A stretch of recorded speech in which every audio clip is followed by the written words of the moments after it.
Praise the Lord.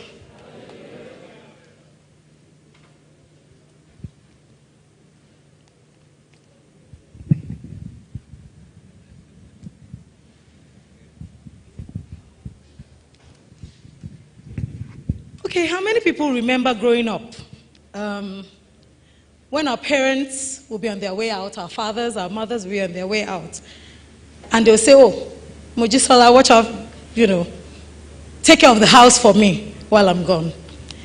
That's a level to this thing. There's another level where your father is there and he says, take care of the house.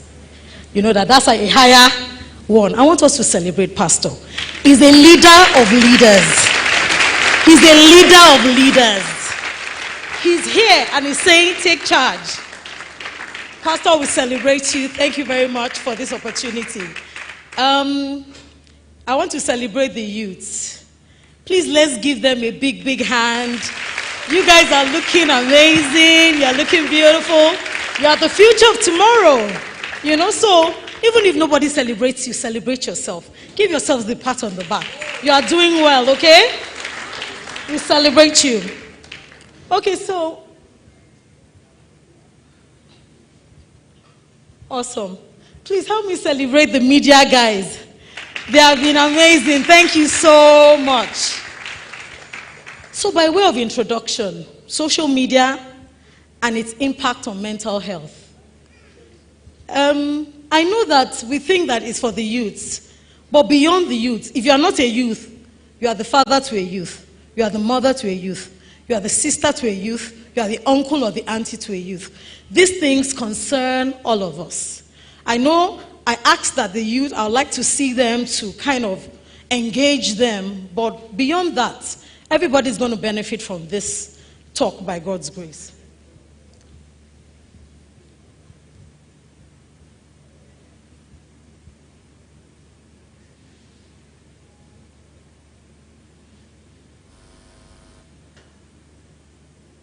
Okay, so my outline, I'm going to give a brief introduction, the risk factors to mental health, mental illnesses relating to excessive social media usage, a short video, I'm sure some of us have seen it on WhatsApp. There's a short video that I'd like us to, pros and cons of social media is not all bad. We want to balance our argument. Current social media trends, our RCCG generation, and then where do we go from here? Okay.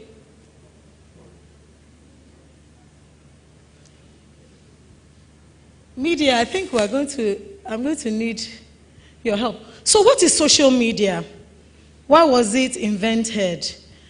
At the end of the day, after all this long story, it's for socializing on the virtual space. Okay? Our Facebooks, our Instagram, Twitter, and all of those things is to engage each other.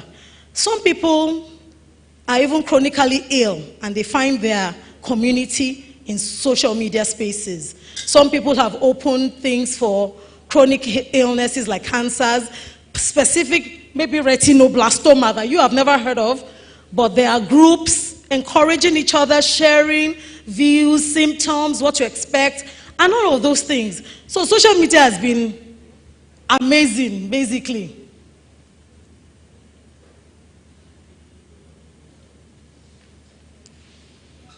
Okay, please, next slide.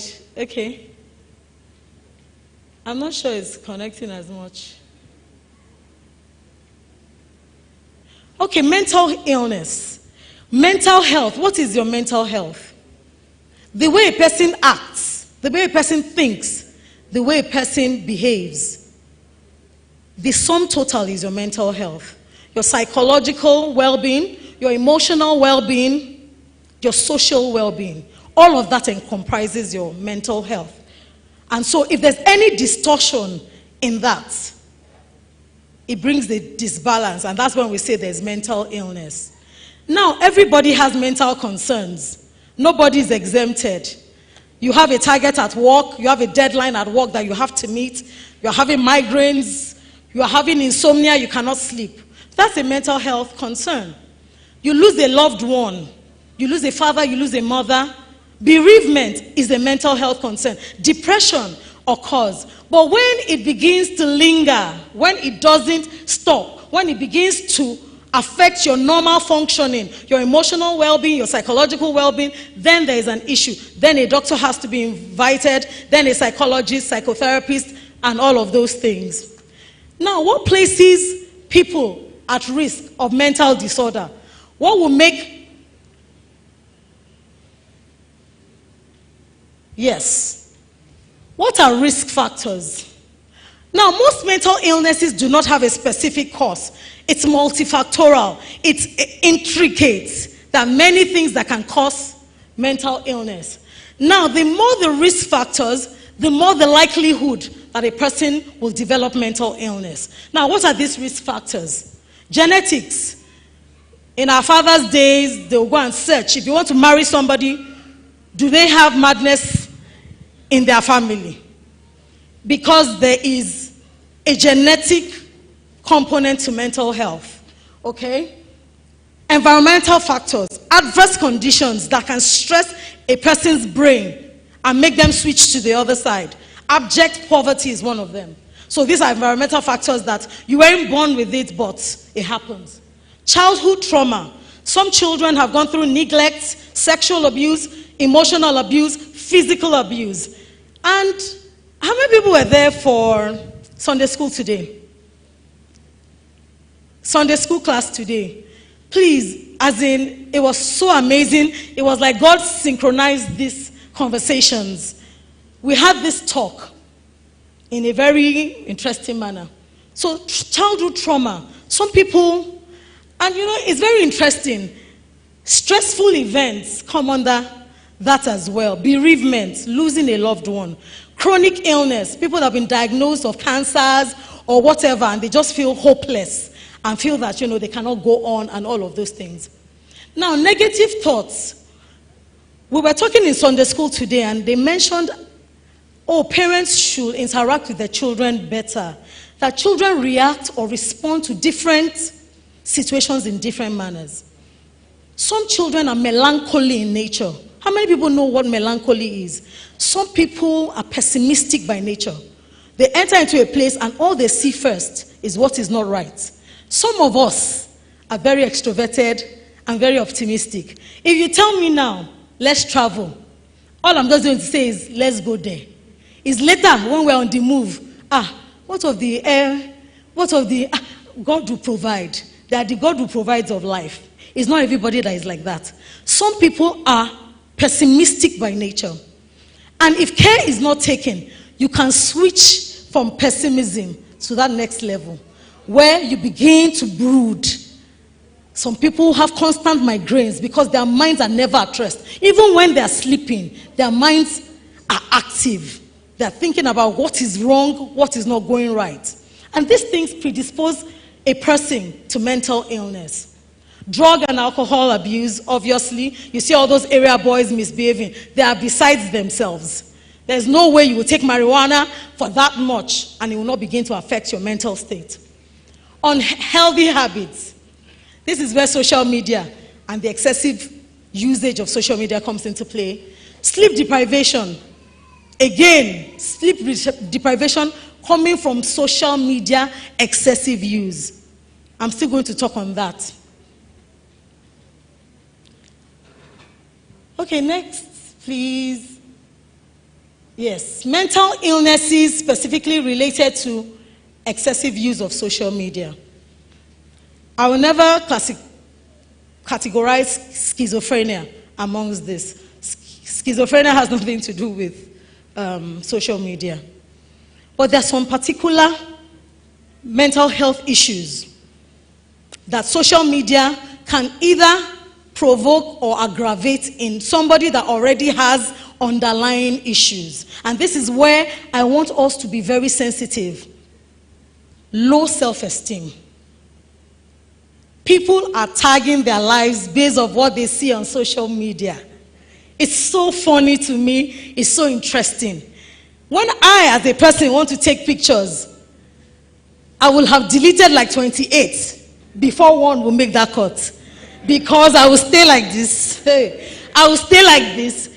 I know my angles. I know what works. I know what doesn't work.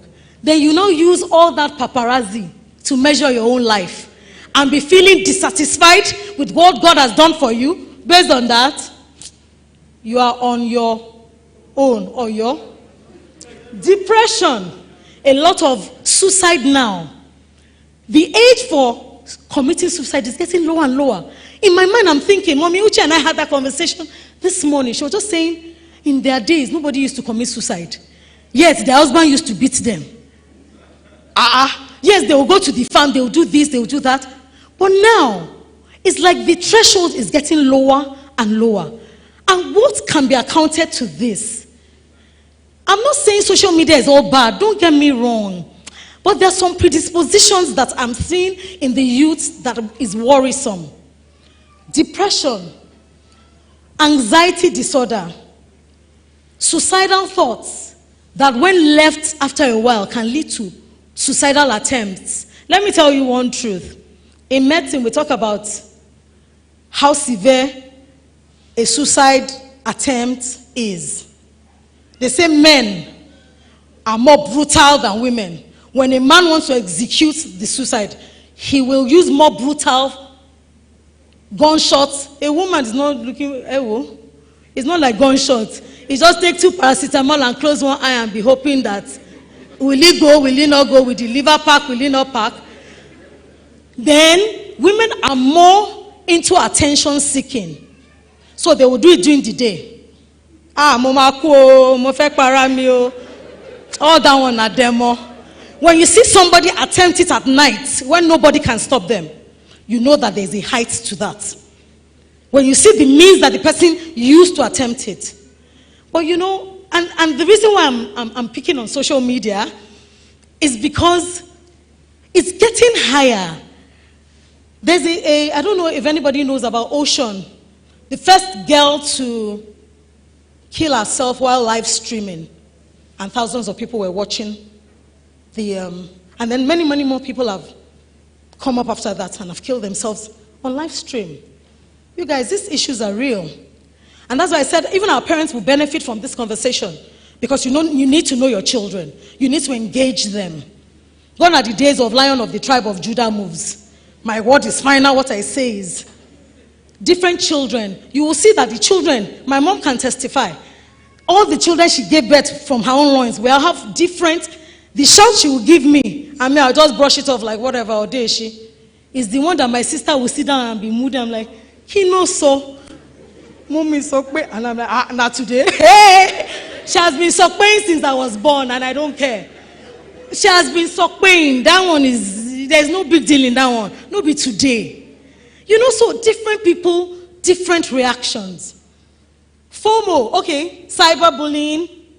A lot of people have been bullied online and all of those things. Eating disorders, anorexia, bulimia, because you see a magazine and you want to be like that person. Size 0, unhealthy living.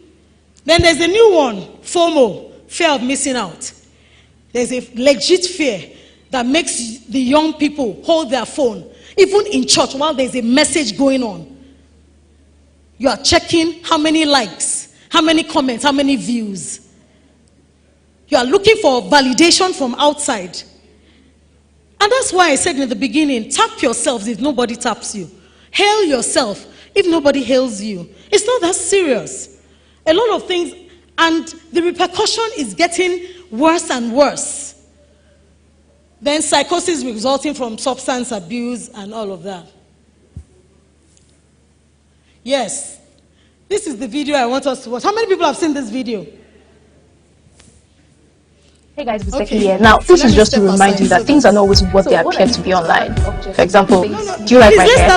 Well, hey guys, it's Becky here. Now, this is just to remind you that things are not always what they appear to be online. For example, do you like my hair? Well, it's not real. Neither are these glasses. So what I did was to track the objects of my face using a software. And yeah, my face. Of course it's not real. Neither is this background. So if you continue comparing your real life with someone's controlled content, you sabi oh, you thought that phone was real? Oh yo.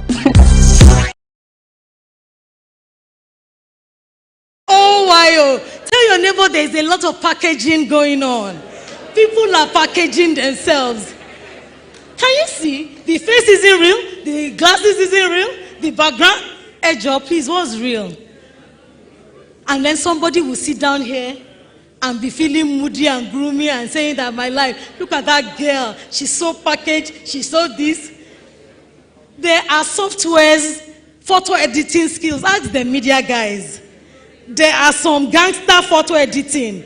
That even me, I will look at myself and say, no. Is this me? If I want to become a yellow woman, I can become. So, and that's why I'm saying that. And that's the crux of my own conversation this morning. Self-validation. Getting your worth and your self-esteem from who God says that you are, not from outside influences. Now, the reason why I'm doing the pros and the cons is so that you don't get me wrong. Sometime last year, during the height, in the midst of the pandemic, a friend of mine called me. She's in an establishment, and she said she wanted me to talk to her employees. Zoom meetings and all that. And I remember that one of the things she said was that a lot of depression, people are so sad because of this pandemic and everything. And I remember vividly that one of my conversations with them, when I got to where do we go from here, one of the things I said was social media will play a key part right now. Because of that social distancing and staying away from family and friends, connect online. Have your family, your group chat, and all of that. So don't get me wrong. Social media has been very, very instrumental in healing in this pandemic, where we have had to stay at home and at least connect with family and all. But that being said, there are a lot of downsides to it, especially the excessive usage of social media. There are a lot of downsides to it, and it's affecting the youth, it's affecting their mental health. And that's what I have come to say. We're going to have a panel where, we found out that some of the most inspiring conversations come when there's an interactive segment where we can all share, talk, and, enlighten one another. So mine is just a brief presentation. Yes, sir. Yes, just a brief presentation.